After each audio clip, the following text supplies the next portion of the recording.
Et avec nous pour ce club, Alexandre Douisy, bonjour. Merci beaucoup d'être avec nous, sénateur socialiste de l'Oise. Yannick Halimi, bonjour Yannick. Bonjour. Merci d'être là, éditorialiste politique. On va parler avec vous du budget qui arrive donc au Parlement, examiné en commission à l'Assemblée nationale avant d'arriver au Sénat dans quelques jours, et un débat qui revient sur la table. Faut-il travailler plus? Vous nous direz ce que vous en pensez. Et puis on parlera également d'une inquiétude, et elle concerne aussi votre département, c'est l'inquiétude autour du Doliprane. Alexandre Douisy, Audrey, vous allez un peu nous expliquer ce qui se passe. Oui, exactement. Petit point sur la situation. C'était un gros point de la présidence d'Emmanuel Macron. Et là, on voit que ça commence à être écorné. On en parle tout à l'heure. Et on en parle effectivement dans quelques instants. D'abord, on va regarder l'info dans nos régions. On va parler du cognac.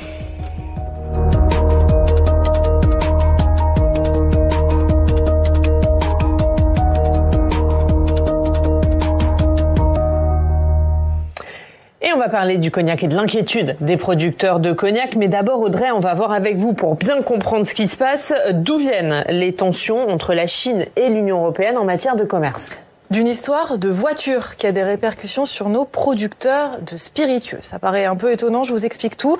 On en a déjà parlé ici, l'Union européenne va interdire la vente de voitures thermiques neuves d'ici 2035. On incite donc à choisir la voiture électrique. Sauf que ces dernières années, ce sont surtout des voitures électriques chinoises qui inondent le marché européen, et ce ne serait pas tout à fait dû au hasard. D'après Bruxelles, les prix de ces voitures seraient artificiellement bas en raison de subventions de l'État chinois qui fausseraient la concurrence. Des enquêtes sont en cours et les États membres ont donné leur feu vert pour imposer de nouveaux droits de douane à ces véhicules importés de Chine. Ça va jusqu'à 35% de taxes. La France a donné son aval, l'Allemagne s'y est opposée, craignant une guerre commerciale avec Pékin, guerre commerciale qui n'a pas tardé à venir. La Chine annonce qu'elle impose désormais 35% de surtaxe sur tous les brandis européens. Et c'est le cognac français qui trinque principalement parce que ça représente 95% des brandis européens, le cognac. Et justement, on va voir l'inquiétude de ces producteurs de cognac. C'est le sujet de notre reportage dans nos régions. Fabien Ecker nous emmène en Charente voir les conséquences justement de ce bras de fer entre Union européenne et Chine. C'est un vignoble célèbre dans le monde entier. En Charente, au cœur de l'AOC Cognac, les vendangeuses effectuent leur dernier passage. Chez Guillaume Duluc, on vient de boucler la récolte. On a une récolte en berne par rapport à d'habitude, liée au climat. Comme c'était très humide en fin de saison, on a le pourri qui a commencé à venir sur les parcelles. Donc on s'est vite dépêché à tout récolter avant de détériorer la matière première. La famille Duluc produit du cognac depuis 5 générations. Une fois pressé, le raisin est vinifié dans ces immenses cuves. Vient ensuite l'étape de la distillation, là où s'exprime pleinement le savoir-faire, afin de produire la qualité recherchée par les grands négociants que sont Rémy Martin, Hennessy ou Courvoisier, comme pour ce millésime de 2019. Déjà, il a une belle couleur ambrée, j'aime bien. Puis il a un nez magnifique. Donc c'est un cognac très parfumé, très floral. Un produit noble qui fait surtout rêver à l'étranger. L'export pour les producteurs de cognac, c'est 95% du marché, même 99%. Et la part Chine représente 25% de notre marché. Ces 25%, en plus, sont des cognacs qui sont plus vieux que les autres, donc avec une plus forte valeur ajoutée. Nous souhaitons juste continuer à faire notre travail et de ne pas être pris dans des négociations commerciales totalement indépendantes de notre cause. Car le marché chinois est aujourd'hui en péril. Et les viticulteurs de cognac, victimes collatérales d'une guerre commerciale entre l'Europe et la Chine.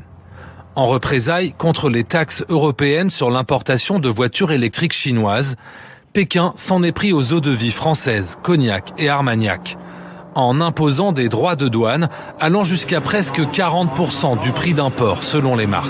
Il y a déjà aujourd'hui des commandes qui s'annulent et forcément chaque commande qui est annulée sur le sujet est quelque chose qui nous impacte directement et qui va s'amplifier dans les semaines et dans les mois à venir. Si clairement rien n'est fait pour nous, on peut craindre que l'on perde directement et complètement notre deuxième marché, ce qui reviendrait à dire d'accepter de se passer de 25% de nos expéditions, ce qui est complètement inacceptable. Selon la filière, le cognac emploie 15 000 personnes en Charente et en Charente-Maritime et représente 70 000 emplois indirects. Les viticulteurs ont rencontré lundi la ministre de l'Agriculture, mais affirment n'avoir reçu aucune garantie. Ils restent suspendus au bras de fer tarifaire entre Bruxelles et Pékin. Alexandre Louisier, comment on répond à l'inquiétude de ces producteurs de cognac? D'abord, bien sûr, il faut leur dire notre solidarité et puis il faut les accompagner. Mais les accompagner, ça ne veut pas dire céder à ce qui est en train de se passer vis-à-vis de la Chine. Puisque ce reportage, si nous cédons sur la question automobile, vous en ferez des dizaines et des dizaines dans les usines du pays parce que l'emprise automobile européenne disparaîtra. Et puis, il faut dire que c'est pas la même chose ce que nous faisons sur l'automobile et ce que les Chinois sont en train de faire sur le cognac. Ce que nous faisons sur l'automobile, pourquoi le faisons-nous? Parce que nous savons que dans les provinces chinoises, il y a du subventionnement partout pour détruire le marché européen de l'automobile. Pourquoi nous le savons? Parce que nous l'avons observé, parce que, évidemment, l'Union européenne, qui est en général très précautionneuse d'ailleurs sur ces sujets, moi je trouve qu'elle mobilise parfois insuffisamment ses instruments de défausse commerciaux, a fait la démonstration. Et puis nous avons un précédent. Nous avons ce qui s'est passé sur le photovoltaïque et sur l'éolien. 90% aujourd'hui des panneaux posés sont des panneaux chinois. Pourquoi? Parce que ils ont baissé artificiellement les prix. Ça détruit tous les fabricants européens, et puis après, ils sont maîtres sur le marché européen. Donc si nous ne voulons pas subir, être dans la main de ceux qui produisent, il faut que nous-mêmes, nous produisions. Donc quand il y a des mesures de rétorsion sur le cognac, alors que la France ne subventionne pas le cognac, c'est là où je veux dire qu'il n'y a pas de réciprocité. On n'est pas dans la même situation. Il n'y a aucune raison de la part de la Chine de punir, si ce n'est pour dire attention à ce que vous êtes en train de faire. Mais si nous cédons, à ce moment-là, nous perdrons toute forme de souveraineté industrielle et nous perdrons tout crédit. Donc c'est très important de ne pas lâcher. Mais dans ces filières-là, il faut en effet les accompagner et les aider sur ce qu'ils sont en train de traverser. Jeanne Kelly. Non, je suis tout à fait d'accord avec ce qui vient d'être dit par monsieur. L'élément auquel vous faisiez allusion, c'est-à-dire que le free trade, le libre commerce aurait dû depuis plusieurs années faire place au fair trade, c'est-à-dire qu'effectivement la concurrence soit égale et dans les mêmes conditions pour tout le monde. Vous vous souvenez, pendant les européennes, on a l'impression que il y a un siècle, mais c'est pas si longtemps que ça. Tout le monde, de la droite à la gauche, de l'extrême droite à l'extrême droite, parlait des fameuses clauses miroirs. C'est ce que vous disiez, monsieur, c'est-à-dire que les puissances, les pays, et notamment les puissances comme la Chine avec lesquelles nous commercions, doivent appliquer notamment les mêmes normes environnementales et sociales que nos pays. Cela dit, je conclurai là-dessus. L'Europe a fait preuve de beaucoup de naïveté pendant des années. C'est peut-être ça à cette chose-là que vous faisiez allusion. On a eu effectivement une vision, une idéologie, une doctrine extrêmement libérale, mais au premier degré. Oui. Et donc, on a laissé passer toutes les distorsions de concurrence qui venaient concurrencer sur nos propres marchés, avec tous les exemples que vous avez donnés. Il semble qu'il y ait, notamment sous la pression tout de même de Thierry Breton, notamment, qui n'est plus là, mais qui a une prise de conscience de cette nécessité absolue que cette concurrence soit égale des deux côtés des accords commerciaux. Mais j'émets quand même une réserve, parce qu'il semble que vous vous souvenez du Mercosur, c'est-à-dire cet accord de libre-échange entre l'Union européenne et l'Amérique latine, sur lequel notamment la France faisait obstacle, parce que justement les règles de concurrence, notamment en matière environnementale sur la viande et les produits agricoles, n'étaient pas respectées. Il semble que sous la pression notamment des Hollandais, je pense, mais enfin d'une grande partie des pays européens, cet accord finalement soit signé, et là ça risque d'être une bombe à retardement, même pas, enfin très très rapidement explosable, j'allais dire, qui risque d'arriver non seulement en Europe mais surtout en France. Alors, petit point, après je vous redonne la parole, Alexandre. Petit point Mercosur, pour l'instant il est toujours bloqué. C'est vrai que c'est la volonté des Allemands, et notamment de la présidente de la Commission, Ursula von der Leyen, de le pousser parce qu'ils ont des intérêts notamment en matière de voitures, de vente de voitures. Mais pour l'instant ça reste bloqué. La France a quand même toujours cette capacité de blocage, et elle permet aussi d'entraîner d'autres pays qui sont concernés sur l'agriculture. Peut-être que le Dieu européen vous écoute. Peut-être ce qu'il faut souligner avec cette histoire de voiture, en fait, c'est notre transition écologique qui est en jeu. Pour l'instant, on s'est mis de grands enjeux sur le fait d'interdire la vente de voitures thermiques d'ici 2035. Il y a beaucoup de choses qui ont été mises, on s'est mis beaucoup de contraintes, et c'est censé créer des emplois. c'est censé créer des emplois parce qu'on va avoir ces voitures électriques, ces panneaux photovoltaïques. Et en fait, on se rend compte que ces emplois, en fait, cette transition, elle se fait pour l'instant made in China. Donc c'est pour ça que l'Union européenne est très vigilante sur le photovoltaïque. Là, il semble que ce soit peut-être un peu trop tard, mais notamment sur les voitures électriques, parce que finalement, on se met des contraintes, ça doit créer des emplois. Et là, pour l'instant, on a les contraintes et on n'a pas les emplois. C'est la Chine qui les a. Oui. Et puis, vous avez tout à fait raison. Et moi, j'aimerais revenir sur ce qui s'est passé, en effet, la genèse. Comment on en est arrivé là? Parce que c'est quand même une bonne question. La Chine, aujourd'hui, c'est 50% de la production manufacturière installée dans le monde. C'est-à-dire que la Chine, c'est autant que les 9 pays suivants. C'est-à-dire les États-Unis et les 9 et les 8 premiers pays suivants, la France, l'Allemagne, autant d'un point de vue industriel. Donc, on s'est mis dans une situation de dépendance maximale. On l'a fait, en effet, en 30 ans. On a accepté que notre base industrielle soit délocalisée, sans tenir compte d'ailleurs des spécificités politiques de ce qu'est la Chine. Enfin, un régime autoritaire, dictatorial, etc. Donc on n'a pas tenu compte non plus. Et donc là, on reprend dans le visage notre dépendance. Et qu'est-ce que c'est qu'être dans la mondialisation? C'est choisir là où on est autonome, choisir là où on est interdépendant, parce qu'en effet, on peut pas tout faire, choisir nos dépendances. Et l'Union européenne est un bon cadre de dépenses parce qu'on partage un empire de droit. Et choisir les endroits où il n'y a pas de sujet. En effet, il y a des produits pour lesquels il n'y a pas de sujet des dépenses parce qu'ils ne sont pas vitaux, parce qu'ils sont plus accessoires, etc. Et donc, une politique industrielle, c'est faire ça.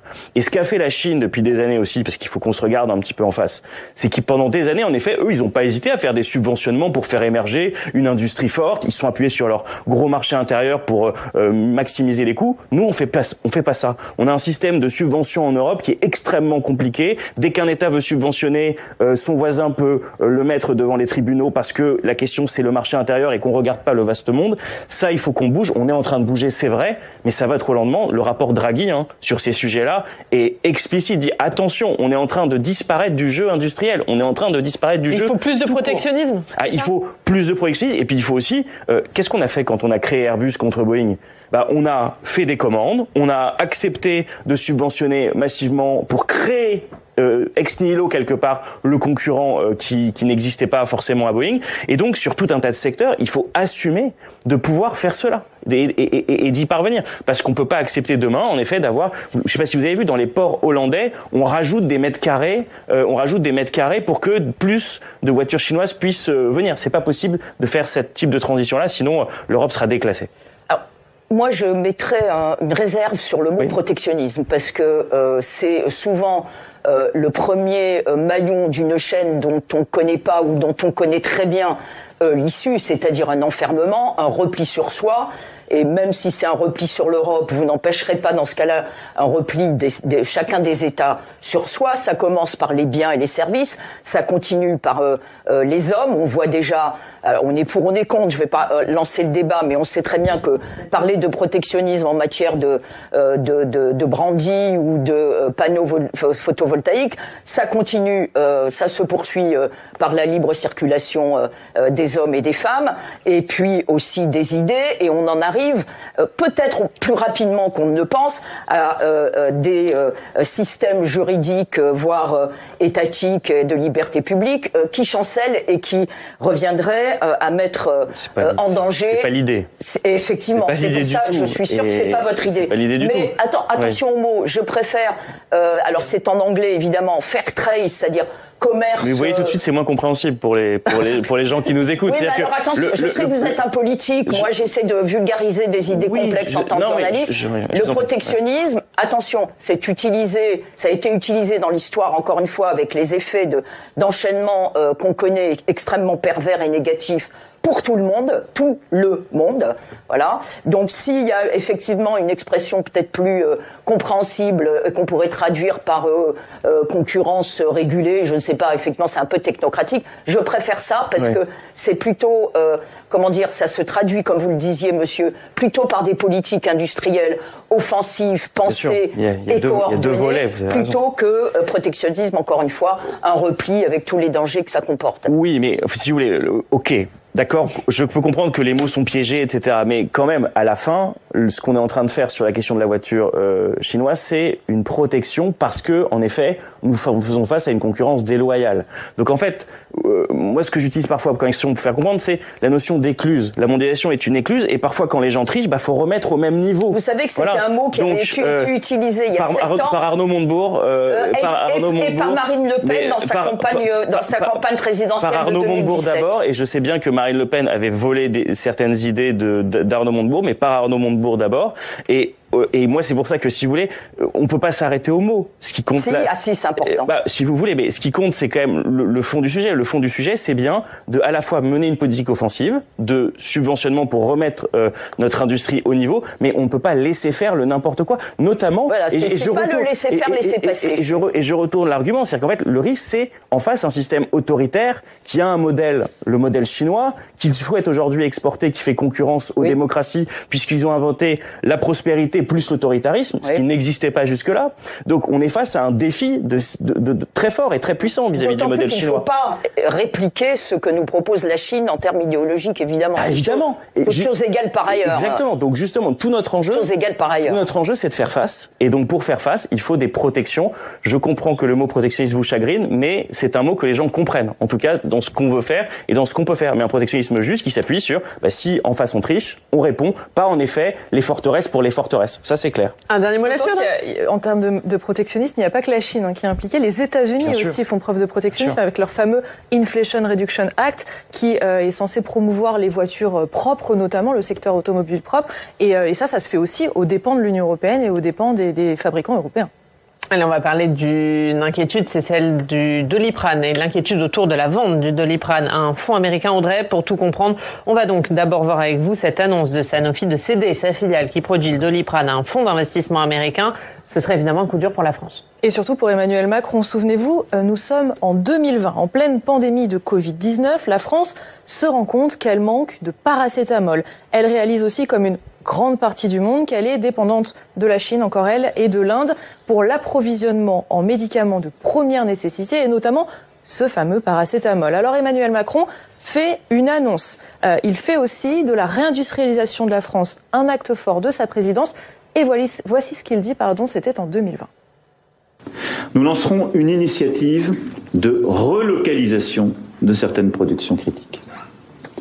Tout le monde a vu durant cette crise que des médicaments qui paraissaient usuels n'étaient plus produits en France et en Europe.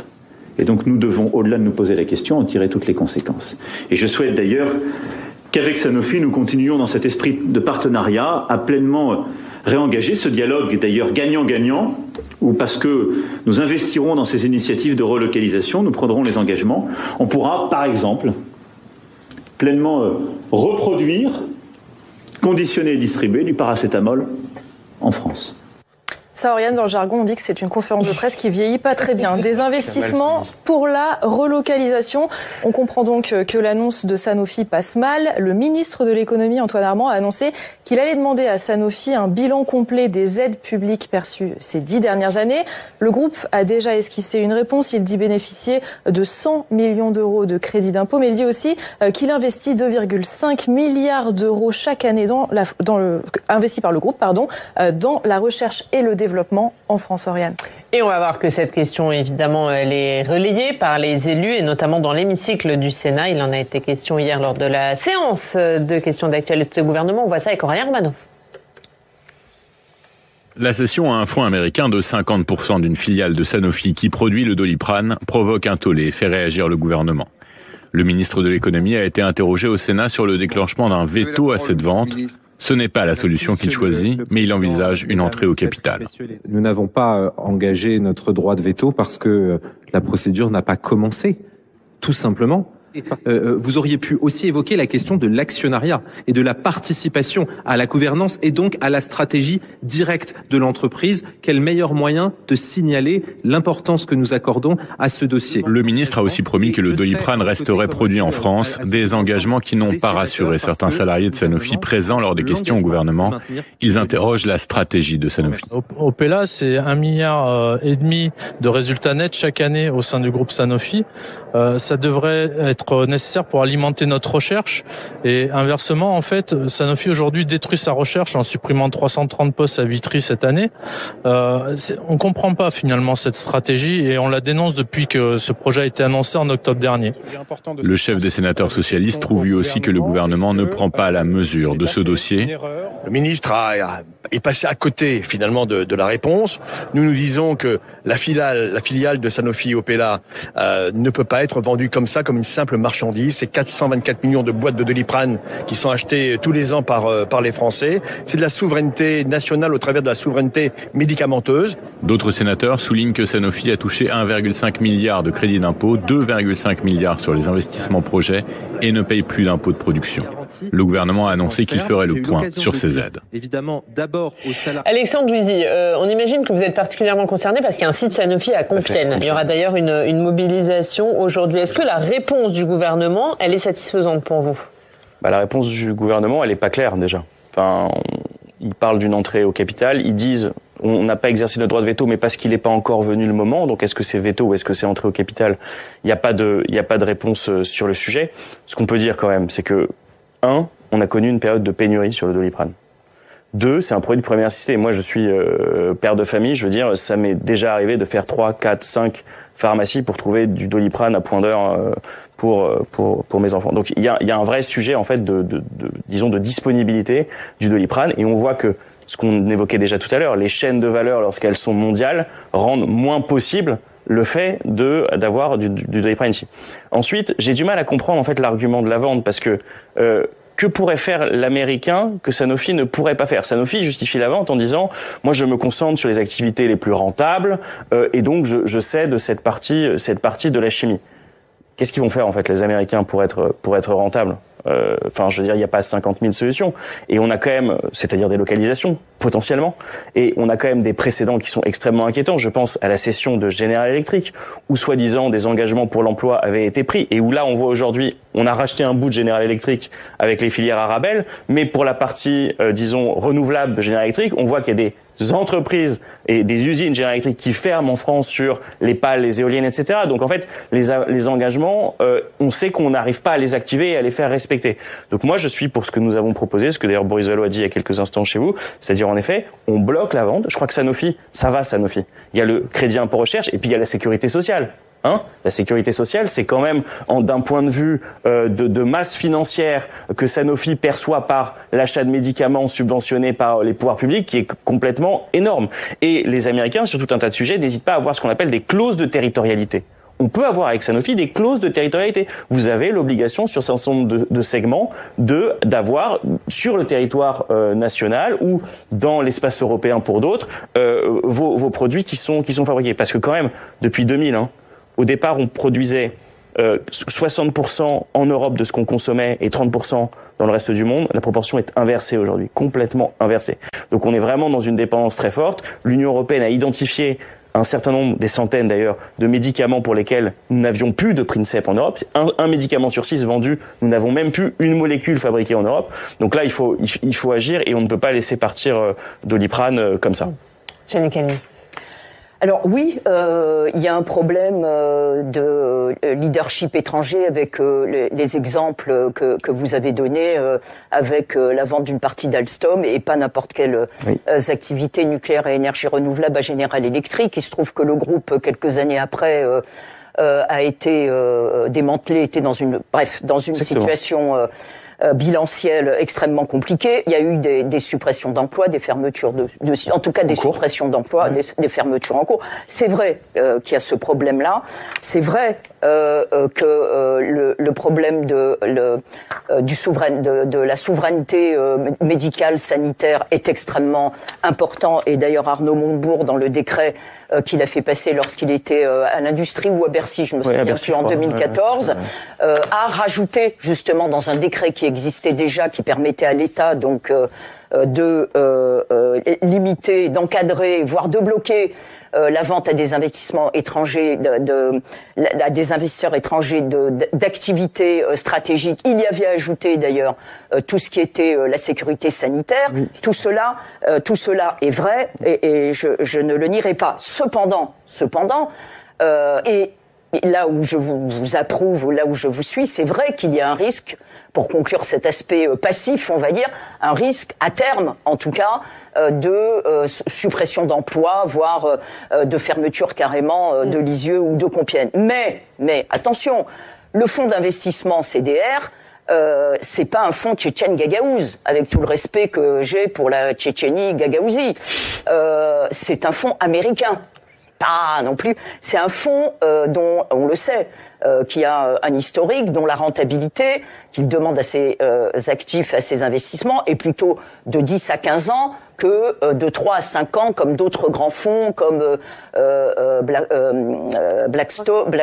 BlackRock, voilà, je vous prie de m'excuser, ou KKR, voilà, premièrement. Deuxièmement, pardon, je vais très vite, le quart des salariés français, le quart, 20% de tous les salariés français travaillent dans des entreprises étrangères. On peut pas non plus, on est dans une économie mondialisée, comme vous le disiez tout à l'heure, monsieur, on peut pas être à 100% français, surtout. Et puis, troisièmement, le Doliprane, on le trouve plus dans la poche des Français parce que c'est un générique, qu'il soigne les maux de tête, il est extrêmement important. C'est pas non plus le vaccin anti-Covid sur lequel Sanofi, et là où je vous rejoins, c'est qu'effectivement, faut peut-être certainement même demander des comptes à Sanofi, qu'as-tu fait de notre argent, de l'argent public. C'est quand même plutôt comment dire, pas un médicament de confort, mais presque. Enfin, c'est pas du tout, ça ne sort plus du tout des cerveaux de nos ingénieurs chimistes. Donc c'est pas le nucléaire, c'est pas une activité stratégique demandant effectivement que l'État puisse intervenir. Donc il faut peut-être raison garder et puis s'entourer de toutes les précautions en termes sociaux dans la mesure du possible. Mais justement, on va voir ce qu'en dit la présidente de Sanofi France, Audrey Duval. Elle était l'invitée ce matin d'RTL. On aura une société qui va permettre de se développer avec un actionnariat de Sanofi à 50%. Et en plus de ça, le fait d'avoir ces 50%, qu'est-ce que ça veut dire ? Ça veut dire que Sanofi a aussi un droit de veto sur des décisions extrêmement stratégiques du groupe, qui seraient par exemple comme le Doliprane. Il sera exactement produit en France, le site de Lisieux, le site de Compiègne. Il sera aussi, bien évidemment, avec les salariés de Lisieux, les salariés de Compiègne. Donc la pérennité des emplois, des sites et du Doliprane dans les pharmacies, dans vos armoires de pharmacie à la maison, tout ça, je le garantis. Et vous vous engagez ? Je vous rassure, Alexandre. Je préfère entendre ça qu'on se désengage totalement, c'est clair. Mais les expériences passées nous inquiètent. Vous disiez, ce sont des Américains, rassurons-nous. General Electric, c'était des Américains. Donc, je veux dire, c'est pas parce que ça bat pavillon américain que c'est un sujet qui lève toutes les inquiétudes.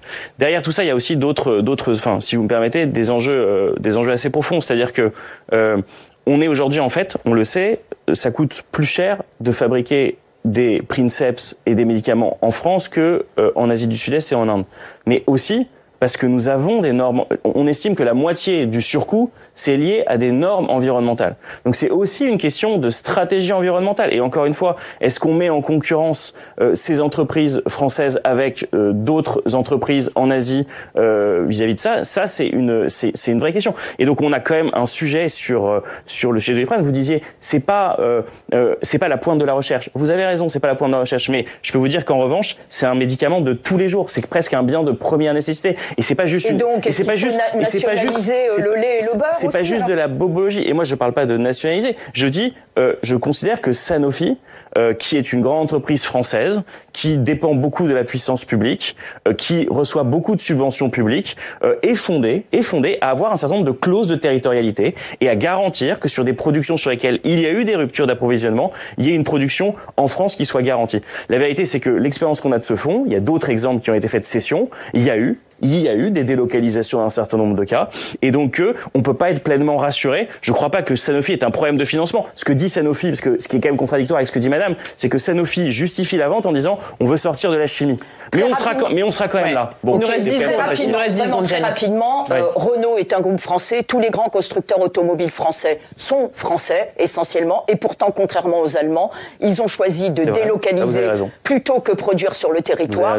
Donc vous voyez que la nationalité nationalité non plus. La nationalité française n'est pas garantie et on peut pas pousser, l'État français à investir, même si c'est sans aller jusqu'à nationaliser, surtout dans le contexte financier actuel. Non, même à prendre des parts ou à prendre des actions dans un capital, c'est très compliqué. Merci beaucoup à tous les deux. Vous restez avec nous si vous voulez bien. On regarde ce qu'il y a à la une de nos journaux régionaux.